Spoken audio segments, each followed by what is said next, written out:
Let me tell you something most people never stop to consider. You don't become wealthy and then start thinking like the rich. You start thinking like the rich, and that's what makes you wealthy. The bank account doesn't build the mindset builds the bank account. And if you're waiting for money to show up before you change how you live, think, and act, you'll be waiting a very long time. See, the poor mindset says, when I have more, I'll do more. But the wealthy mindset says, if I do more, I'll have more. That's a fundamental shift, and it changes everything.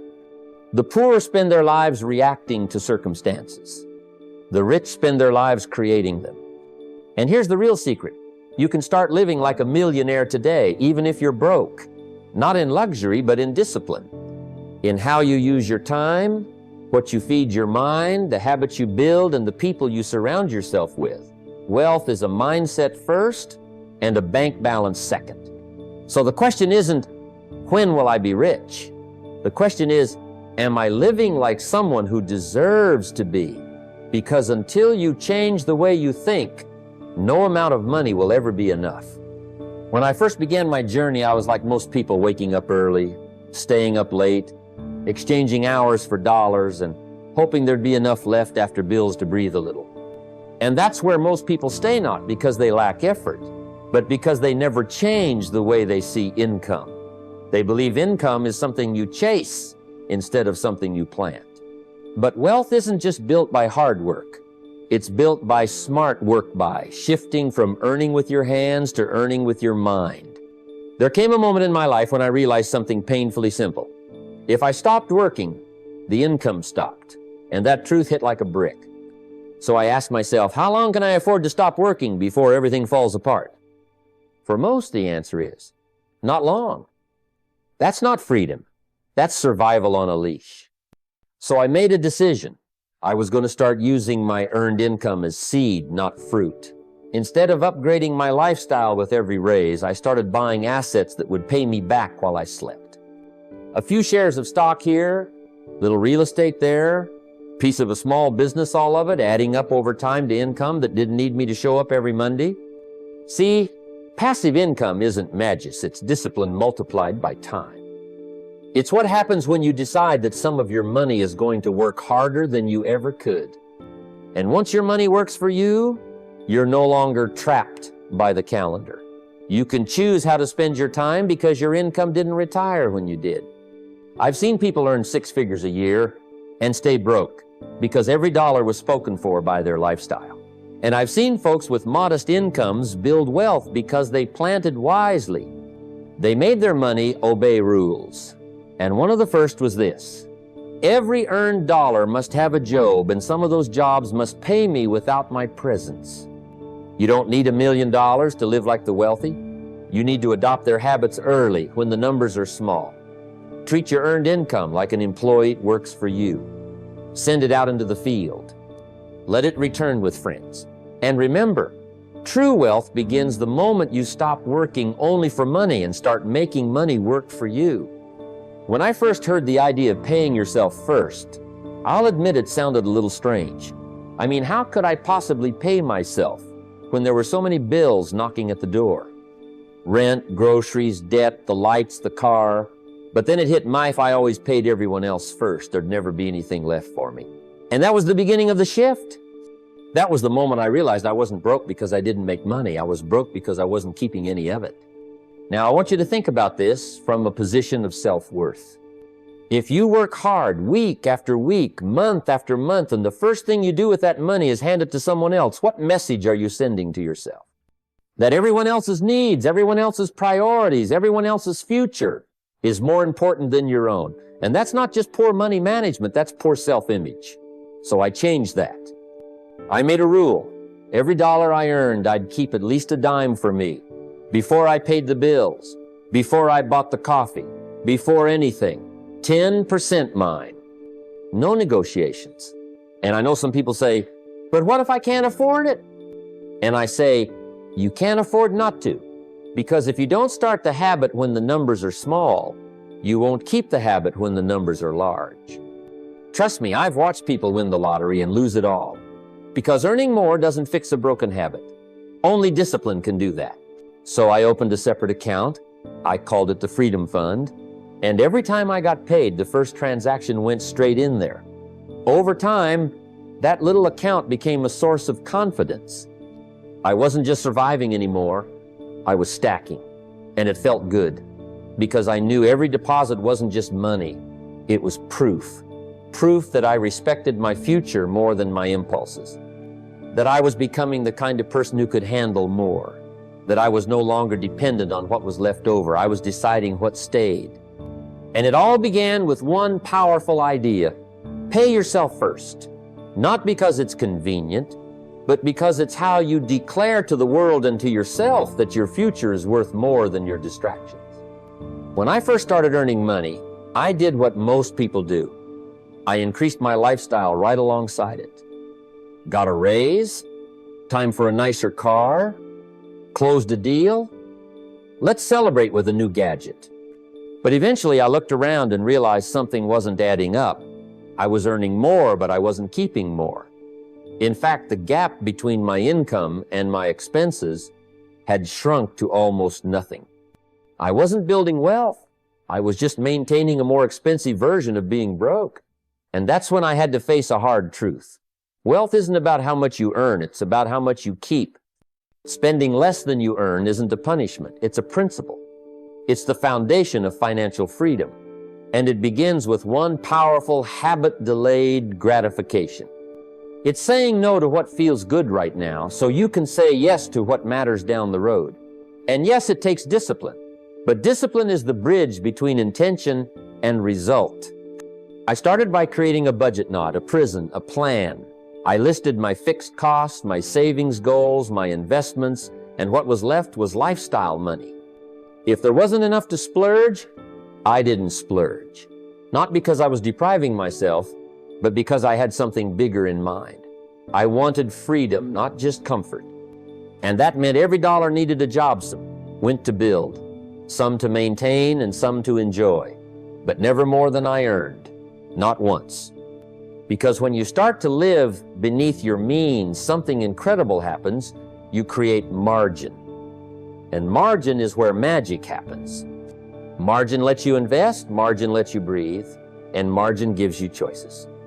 I met a man once who made $100,000 a year and lived paycheck to paycheck. I met another who made $40,000 and saved $10,000 every year. Who do you think slept better at night? Who had options? It's not the size of the paycheck, it's the strength of the discipline.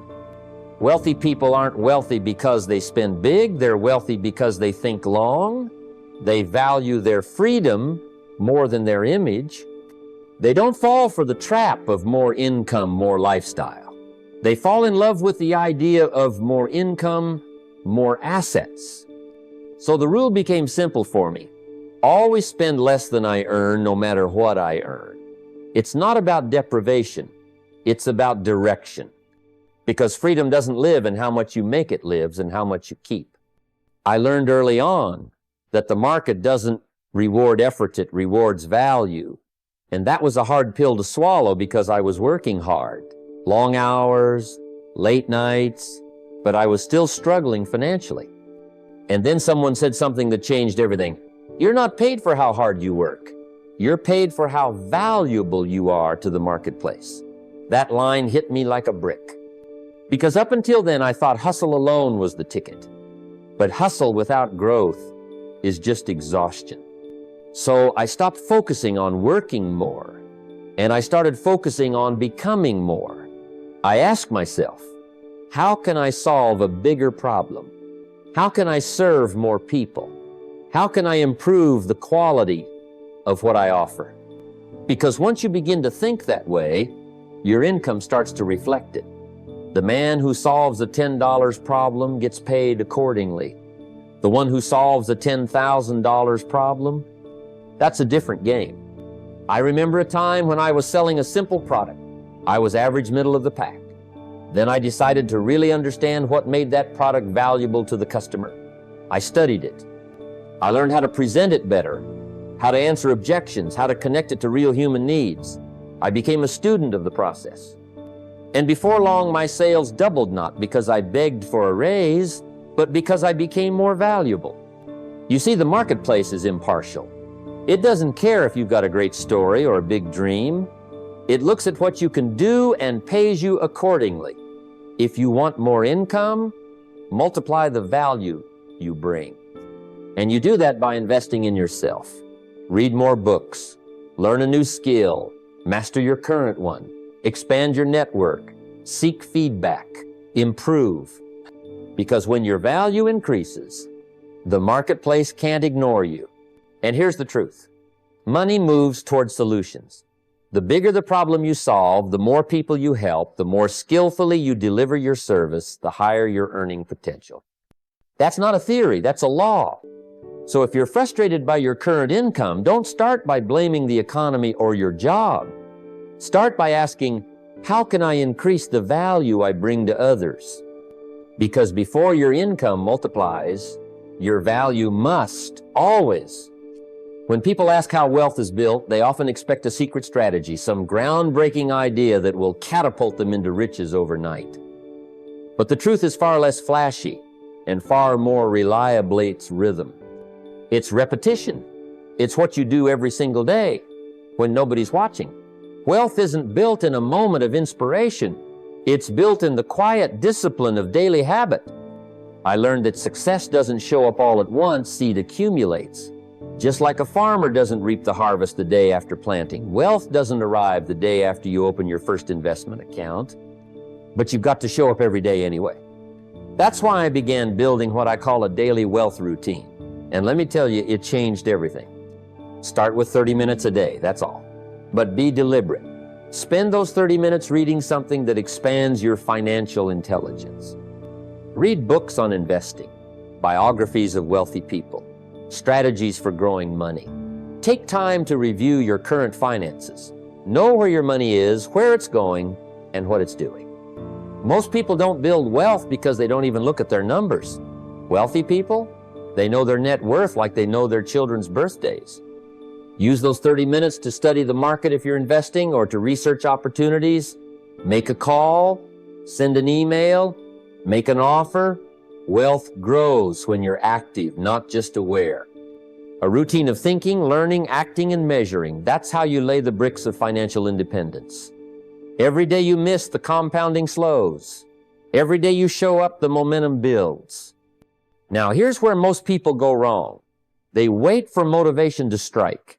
But motivation is fleeting, discipline is dependable. Set a time. Make it sacred. Just like brushing your teeth, make it automatic.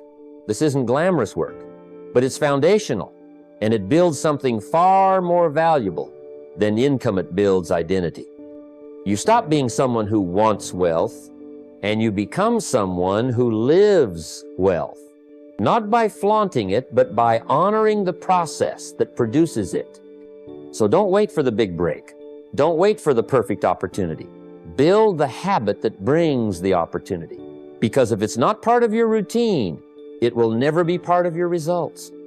One of the greatest misunderstandings about wealth is that it takes massive amounts of money to build it. But that's not the truth. The truth is it takes time and consistency. Wealth doesn't grow like a windfall. It grows like a tree, quietly, steadily, and over time. The earlier you plant the seed and the longer you let it grow, the bigger the harvest. That's the secret the wealthy understand. Time is your most valuable investment partner. Most people are in a hurry for money, but not in a hurry to learn how money works. And that's why they miss the magic of compounding. Compound interest isn't just a financial principle, it's a life philosophy. It says start small, stay steady, and the results will take care of themselves. You don't need to invest thousands a month, you just need to start. $100 invested consistently over years can do more than 1,000 sporadically thrown at the market. Why? Because consistency beats intensity when it comes to wealth. I've seen it in my own journey and in those I've mentored. The ones who got serious early, even with modest sums, are the ones who gained momentum. You may not see much happen in the first year or even the second, but by year 5, 10, 15, the results multiply. You wake up one day and what once looked like a trickle has become a river. Not because of effort alone, but because of time doing what time does best compound value. The mistake most people make is waiting. They say, I'll start saving when I earn more, or I'll invest when things are more stable. But every delay costs more than just time. It costs what that time could have produced. A dollar not invested today isn't just a dollar lost, it's the future growth of that dollar lost. It's not what you put in that matters most. It's when you start and how long you let it work. The wealthy don't just think in days, they think in decades. They don't chase quick returns, they build slow power. You can always earn more money, but you can't earn more time. That's why the wealthy respect time more than luxury, more than comfort, more than ego. So if you want to build wealth, begin now. However small, begin. Let time and consistency become your partners. Let compounding become your ally. And remember, every day you wait is one more day you delay the future you could have created. When you look at people who consistently build wealth, you'll notice something different about the way they operate. They're not just relying on good habits, they've built systems. And that's the real difference. Habits are wonderful, but they're personal. Systems, on the other hand, are scalable, repeatable, and reliable even on the days you're not. That's how wealth is built, not just by being disciplined, but by building a structure that makes discipline automatic. Let me tell you what I discovered early in my journey. I could have all the right intentions, I could wake up motivated, I could set great goals, but if I didn't build a system to support those goals, life would get in the way. Motivation fades, energy fluctuates. Distractions are constant, but a well-designed system, that runs, whether you feel like it or not. And the wealthy know this. That's why they automate their savings. They automate their investing. They systematize their businesses. They don't make 50 decisions a day. They make one decision that removes the need for 50. For example, I didn't rely on remembering to save money each month. I set up an automatic transfer that moved a percentage of my income into an investment account before I ever saw it. That one-time decision created a long-term result. That's a system. When I started coaching entrepreneurs, I encouraged them not just to hire help, but to systematize their operations. If it has to rely on you every time, it's not a business, it's a job in disguise. Systems create freedom. They remove mental clutter. They allow wealth to compound without constant intervention. Even with time, I built systems. I blocked specific hours for learning, thinking, building. I created routines that removed decision fatigue. You see, most people lose momentum not because they lack ambition, but because they make their success dependent on how they feel each day. The wealthy remove that variable. They build systems that carry them forward even when emotions fluctuate. It's not about being robust, it's about being wise. Systems don't replace personal responsibility, they multiply it. And here's the best part. Once your systems are in place, they begin to carry the load. They protect you from inconsistency. They allow you to scale your results beyond your own effort. So the question isn't just what habits do you need, it's what systems will guarantee those habits get done. That's how you stop depending on willpower and start depending on design. That's how you move from scattered to strategic. That's how wealth is built. Every skill you develop is like a seed with hidden potential waiting, not just to be used, but to be multiplied. When you think about it, most people work their skills like they're simply tools for a paycheck. They trade hours for dollars day in and day out. But the truth is, your skills can be so much more than that. They can become streams of income, flowing steadily and independently of your direct labor. That's what separates the wealthy mindset from the poor one. I remember early in my career, I worked hard to master public speaking. At first, it was just a skill I used for my own benefit. But over time, I realized that skill could be transformed. I could teach others, I could coach, I could write books, and I could create programs. Each of those outlets became a separate stream of income, each growing independently, each feeding back into my overall wealth. I wasn't just working as a speaker, I was building a business around my expertise. The wealthy don't just work a skill, they leverage it. They understand that expertise, when properly packaged and shared, becomes equity. Equity is the difference between trading time for money and having money work for you.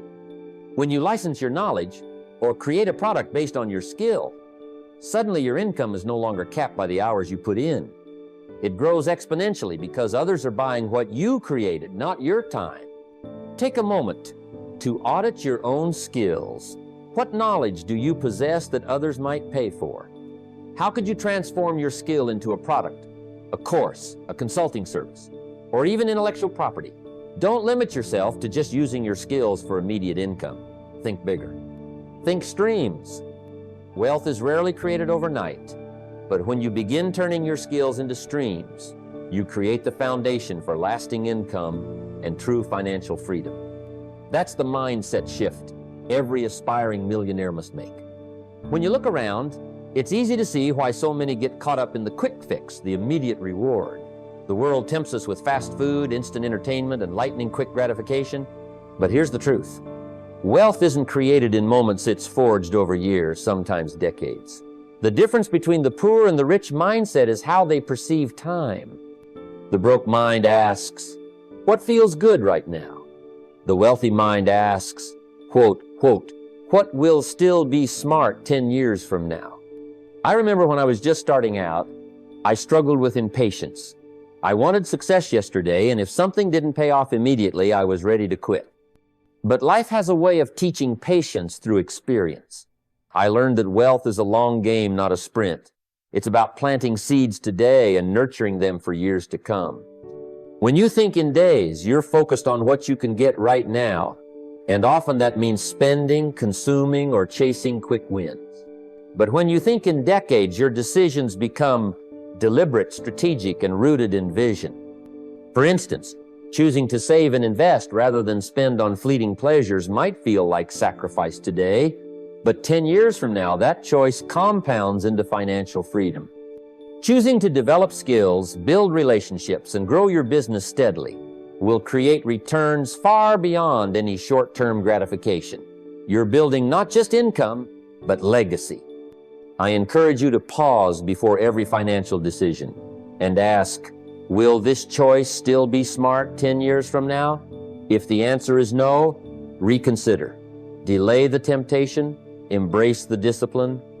Wealth demands patience, but if you think long enough and build strong enough, you'll find yourself standing on the foundation of a life few ever achieve. Money is a tool, nothing more, nothing less. It doesn't have feelings or desires, but it does take on the character of how you use it. When you let money become your master, you become its servant, trapped in a cycle of endless consumption and stress. But when you learn to make money your servant, it becomes the most powerful ally on your journey to freedom and fulfillment.